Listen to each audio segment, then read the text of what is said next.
24e partie qui est la section sur les palais. Après avoir étudié et en avoir terminé avec tout ce que nous voulions expliquer à propos des séphirotes, nous avons voulu parler des palais. Mais il n'y aura ici rien qui soit nouveau vis-à-vis de ce qui a été étudié à propos de ces palais, outre les explications apportées aux paroles apparemment contradictoires du Zohar. Chapitre 1.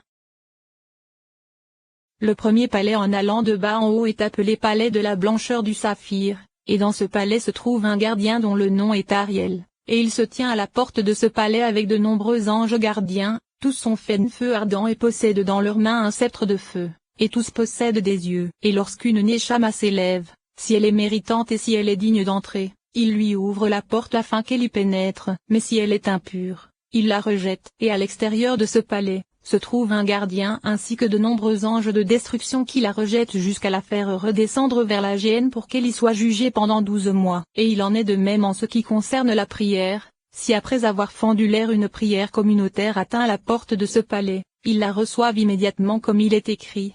Ils ne dédaignent pas leur prière. Et ensuite, ils la déposent dans ce firmament appelé Baza comme nous l'expliquerons. Et c'est là qu'elles sont retenues, sous l'autorité de ce gardien, jusqu'à ce que tout Israël ait accompli sa prière, et alors, elles sont toutes déposées ensemble dans les mains de l'ange Sandalphon qui attache des couronnes à son maître, et à partir de là, elles sont déposées et deviennent des couronnes pour la tête de Tzadik qui est Zodolam, comme cela est connu. Et si l'on considère la prière individuelle, il la regarde comme il est écrit, il se tourne vers la prière du solitaire, et si elle est valide il la laisse entrer. Mais sinon il la rejette et à partir de là elle descend vers le firmament inférieur et elle est transmise dans les mains de l'ange Tahariel pour faire avec dans ce monde ce qu'il est expliqué dans la section sur l'intention. Voici que cet ange Tahariel compte et recense à cette porte afin de rejeter ou recevoir la Neshama ou la prière, et il est possible qu'il soit appelé Tahariel car il la purifie ou la disqualifie en fonction de ses actions. Et au-dessus de cette porte se trouve une autre porte, et ce sont les portes que le Saint béni soit-il destine à ceux qui se repentissent et versent des larmes dans leurs prières, et elles sont appelées portes des larmes, et elles ne sont jamais fermées, comme l'ont expliqué nos sages de mémoire bénis. Toutes les portes sont fermées, mais les portes des larmes ne sont pas fermées. Et lorsqu'une prière de larmes s'élève pour pénétrer cette porte, un ophane dont le nom est Rachamiel se présente, il se tient au-dessus de 600 grands dayotes et prend la prière des larmes pour la faire pénétrer en haut, dans l'air intérieur de ce palais. Il s'agit d'un esprit appelé Sisturia, et c'est le saphir mentionné précédemment car sa couleur est semblable à celle du saphir qui brille et se divise en deux lumières, une lumière blanche qui brille dans toutes les directions, en haut, en bas et dans les 4 directions, et une seconde lumière cachée qui se révélait à partir de laquelle se séparent 4 autres lumières dans les 4 directions, toutes ne formant qu'une seule lumière. Et ces étincelles brillent comme un bronze rouge, comme il est écrit. Et ils étincelaient comme du bronze. Et tout ceci se trouve à la droite de ce palais. Et il est appelé saphir lorsque le firmament supérieur, c'est-à-dire Bina, fait émaner les Neshamot au sein du 7e palais appelé Saint des Saints comme nous l'expliquerons, car c'est là qu'elles émanent. Et lorsque la stimulation descend de Bina vers le 7e palais, alors les Neshamot sont masculines car le mâle l'emporte sur la femelle, et alors, c'est un mâle qui est enfanté car ce qui est fort est mâle puisque la stimulation supérieure éveille la femelle, et alors elle enfante le commencement. Et lorsque la Neshama descend, la force supérieure qui est masculine se renforce, et cet esprit qui est le saphir de droite et qui est masculin comme nous l'avons expliqué, les glane en bas selon ce que leurs femelles peuvent contenir afin de les disperser dans ce monde parmi les fils de l'homme. Et nous avons détaillé ce sujet dans le 17e chapitre de la section sur l'essence et la gouvernance. Et à la gauche de ce palais, son air intérieur est un esprit appelé blancheur dont le nom est Adirias Nunia, et cette lumière contient le blanc et le rouge ensemble car il les fait apparaître et émaner à partir de la lumière de droite qui est blanche et dont les étincelles sont rouges comme nous l'avons expliqué. Et lorsque les étincelles de la lumière de gauche atteignent les étincelles de droite, celles de gauche se dissimulent dans leur sein et sont contenues en elles. Et le tout n'apparaît plus que comme lorsque la femelle se dissimule sous le mâle. Et cette lumière qui est appelée blancheur c'est la femelle. Et lorsque l'on a une stimulation provenant d'au-dessous de ce palais vers Bina, alors les Neshamot qui se propagent ici sont féminines, et ensuite elles descendent de ce palais, cette lumière les reçoit, les deux lumières s'unissent l'une avec l'autre, mâle et femelle, et les Neshamot masculines s'unissent aux féminines puis descendent ensemble de façon unie vers le jardin d'Éden d'en bas. Et c'est là qu'elles se séparent, et c'est ainsi que le Saint béni soit-il produit les accouplements, comme cela est expliqué dans le Zohar et comme nous l'avons étudié dans le 22e chapitre de la section sur l'essence et la gouvernance. et ces deux lumières ensemble sont appelées blancheur du saphir, et c'est Sasturia, Adiria Sanunia. Et dans l'union et l'accouplement de ces deux esprits, la droite et la gauche, est contenu la neshama du mâle et de la femelle comme nous l'avons expliqué, et c'est lorsque ces deux esprits viennent s'unir, lors de leur rencontre, qu'elles étincellent et sont créées. Et c'est depuis la lumière de gauche que les étincelles éclatent, ces étincelles étant les ophanimes à propos desquelles le verset dit, l'aspect des roues et de leur structure est Sotera, car elles ne faisaient pas partie des Hayot, et ces ophanimis sont d'un feu ardent et se tiennent en ligne. Et le sujet de l'existence de ces étincelles est semblable à celui des étincelles qui éclatent lorsque l'on frappe du fer brûlant car il émet des étincelles. Et il en est de même en ce qui concerne la rencontre de la lumière de droite avec celle de gauche. Et lorsque ces deux esprits et ces deux lumières qui sont la blancheur du saphir s'associent, il en émane une lumière qui correspond à une Eia qui monte et descend, et qui repose sur quatre ophanimes comme cela a été expliqué. Et l'apparence de cette Eia est celle d'un lion, et elle règne sur 130 millions ophanimi outre les quatre dont nous avons parlé. Elles sont organisées selon ces quatre lignes, et leurs ailes sont comme les ailes de l'aigle. Et cette Eia est appelée Bazak, et c'est à partir de cet éclair que se propage le premier firmament. Et ce firmament se dresse sur deux piliers situés d'un côté et de l'autre, et ces deux piliers sont deux chérubins. Et à propos de ce firmament, il est écrit, et voici que je regardais le firmament qui se trouvait au-dessus de la tête des chérubins. Mais ce n'est pas le firmament qui se trouve au-dessus de la tête des Hayot, et c'est sur ce firmament que règne Bazak, et il recouvre tout. Et c'est dans ce firmament que se nichent les prières jusqu'à ce qu'elles se rassemblent toutes et que Sandalphon les reçoive, comme nous l'avons expliqué précédemment. Ainsi,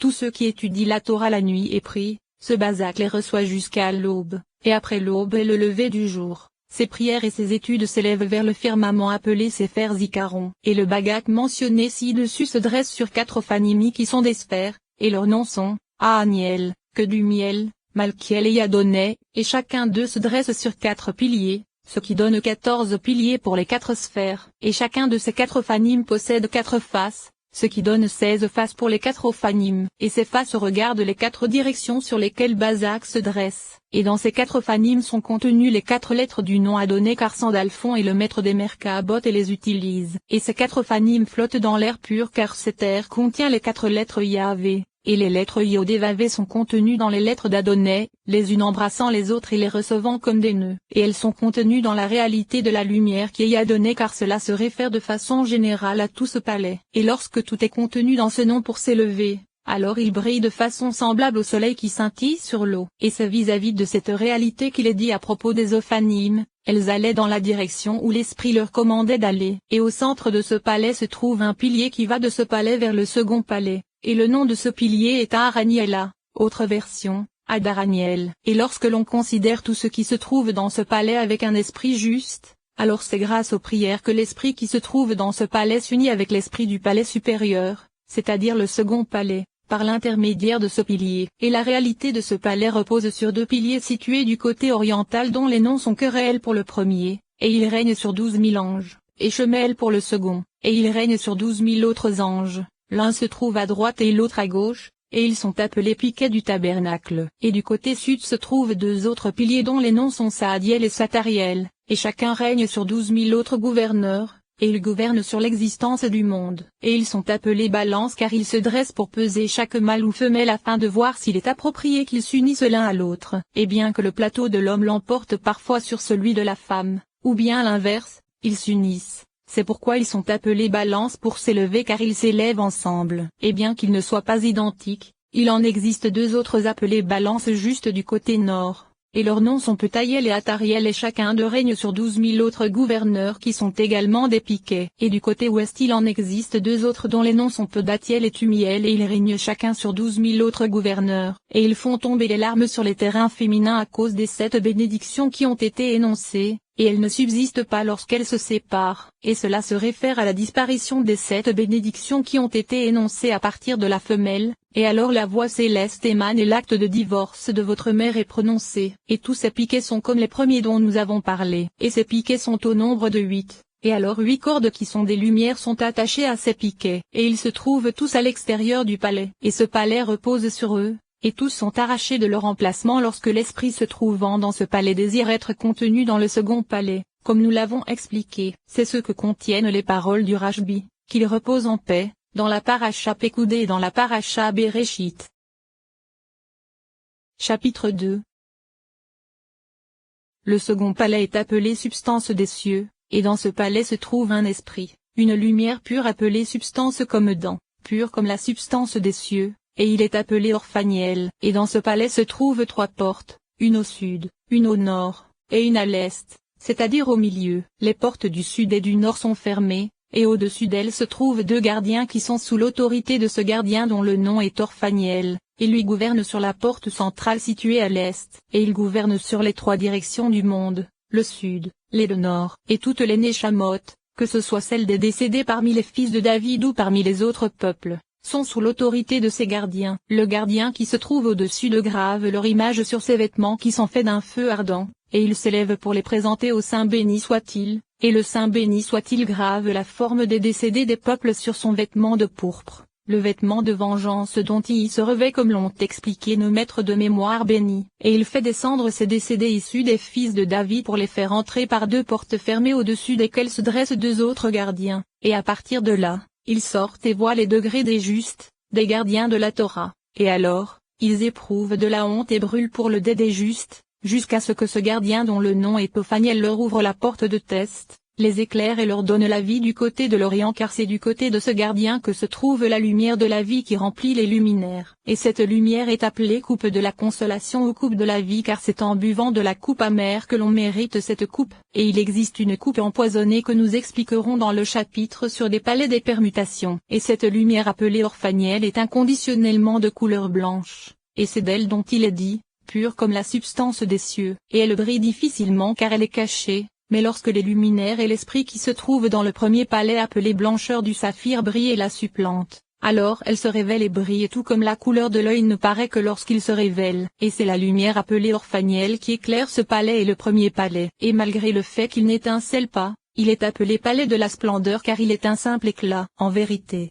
lorsque le palais inférieur recommence à étinceler, il étincelle alors et est contenu dans une lumière du côté gauche appelée Adarniel et lorsque les 2 sont contenus ensemble, la couleur de gauche appelée Adarniel est contenue avec la couleur rouge de gauche qui se trouve dans le palais inférieur et que nous avons présenté dans le chapitre précédent, et alors les 3 couleurs se mélangent ensemble, le blanc se trouvant à droite et qui est appelé Orphaniel avec le técolet et le rouge, et les 3 ensemble deviennent semblables à l'œil des cieux, et c'est, comme la substance des cieux, feu et eau, blanc, rouge et técolette, et tout le palais inférieur est contenu dans ce second palais car il n'étincelle pas s'il ne le contient pas, et alors, il est appelé substance des cieux comme nous l'avons expliqué. Or il est dit à son propos, comme la vision d'un arc-en-ciel qui se forme dans les nuages un jour de pluie. Et à propos de la première lumière seule qui est appelée Orphaniel, il est dit, comme une sorte de Hashmal. Et il est parfois d'Hashmal car c'est de lui que sortent les séraphim, créatures de feu qui parlent, créatures cachées visibles et invisibles. Ainsi, tu trouveras qu'Ophatiel a la même valeur numérique qu'Hashmal. Et en ce qui concerne Orphaniel, nous avons dit que c'est la force de vie et de miséricorde, et c'est à elle que se soumet la force de l'écorce comme nous l'avons expliqué avec l'aide et le secours de Dieu. Et lorsque la force de l'écorce gouverne et que le monde subit le jugement, la lumière est cachée et obscurcie, et le monde est jugé. Et c'est grâce à cet esprit que se dressent les vêtements des justes qui s'élèvent pour voir la face du Seigneur, l'Éternel des armées, et lors de leur élévation à cet endroit pour se présenter et atteindre ce palais, un gardien leur est préparé et son nom est Tzadkiel. Et l'ange prend ce vêtement qui est le sien car c'est grâce à lui que se fait l'accomplissement des mitzvot puisque c'est en fonction des efforts de l'homme qu'il mérite ce vêtement, et il l'accompagne jusqu'à atteindre le fleuve de lumière où la Neshama se blanchit et se lave. Et cette Neshama sombre parfois dans le fleuve et reste là pour ne plus s'élever que chaque matin lorsque l'esprit est stimulé du côté sud qui est le côté des aides. Ainsi, le matin est attribué à Abraham, et c'est du côté de Ézède qu'il se renouvelle, se dresse et prononce des cantiques, tout comme les autres anges sont privés de leur autorité car ils disparaissent là et se renouvellent chaque matin. Et si la Neshama le mérite et n'est pas retirée ni plongée dans le fleuve de lumière,